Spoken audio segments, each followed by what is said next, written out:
Hello and welcome to my channel again. And today I will be talking about life as a diasporan in the diaspora. So if you're coming back again, I want to welcome you. If you're new to this channel also, I want to welcome you. So straight to the point, moving back to moving to the UK, to USA, wherever you're moving to or wherever you're staying, you see, they say life is good, life will be good in the diaspora, you'll make a lot of money. Uh, yes, it is true, you can make a lot of money. And one of the things that we fail to understand, or we are not told when we come to the diaspora, is that there's so much that you need to consider. Like, for example, if you want to drive, there's things like road tax. There's so much tax to say.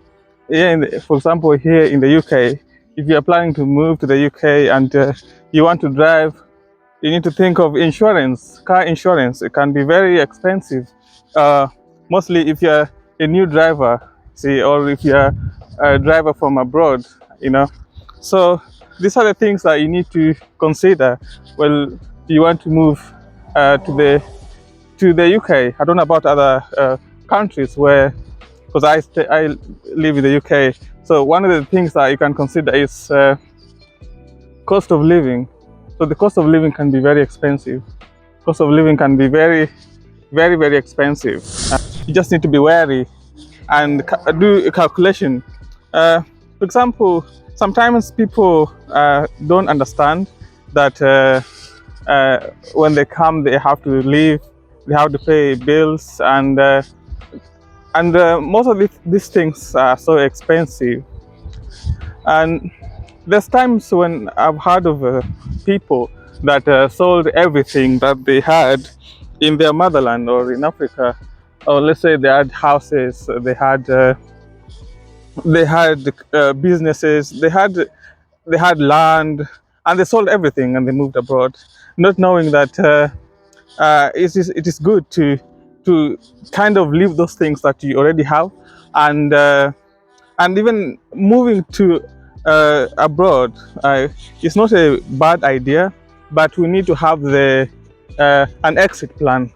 We shouldn't be moving abroad to move and become so comfortable that we forget the reason why. Because whenever we move abroad, or whenever someone moves abroad, it's because there's no, for example, jobs in their home country, or there's nothing that, like, you've tried to apply for so many jobs and you can't get a job, but then you find that when you move abroad, there will be more chances of, or you've applied for a job. For example, as a nurse at the moment in the UK,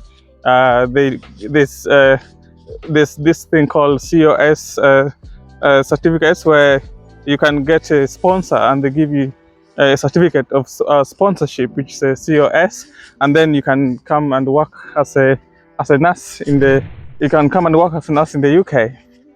So then thing, so things like that will make you move because of opportunities, because obviously everyone wants to advance in life. When I say advance, is progress in life, and be able to provide for your family. So whenever we move to abroad, we want to like look back where we came from, look at our parents or our siblings, and also develop ourselves, have something back at home. You see, for example, build businesses. You know, back in the for example, I'm from Kenya. Back in Kenya, we have there's more opportunities because Africa is still developing. It's even easier to start a business in Africa, for example, than, for example, in the UK. It will be so expensive to start a business. Not to say that you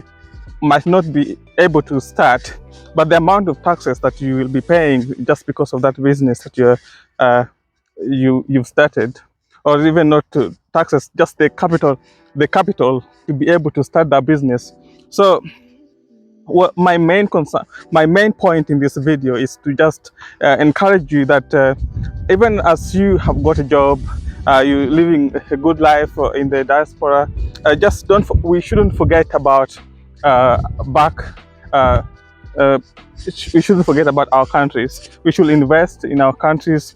We should invest in ourselves, because we should grow skills, like the type of job you're doing. You can grow skills in that job, and using that skill, start a business in the motherland, or in Africa, if I'm to say. It's a very beautiful day today in the UK. I think the temperature at the moment is like about 19 degrees, 18 degrees.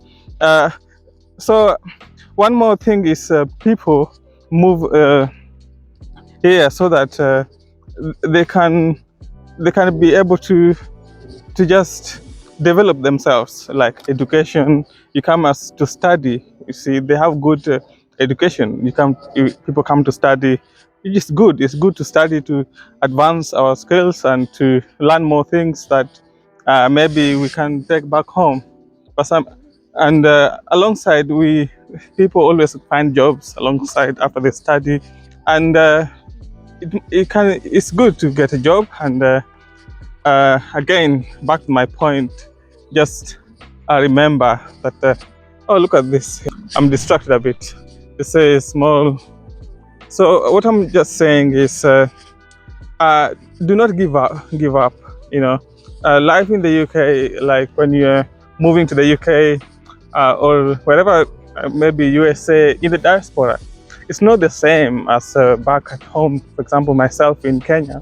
For example, myself, social life was one of the things that I missed. Even I still do, because back in the motherland, it's very, you can actually just greet anyone like in the streets, and no one will think that you're weird, because that's how people are. People are friendly to each other. Like one of the things that, sorry, I'm climbing a hill. So one of the things that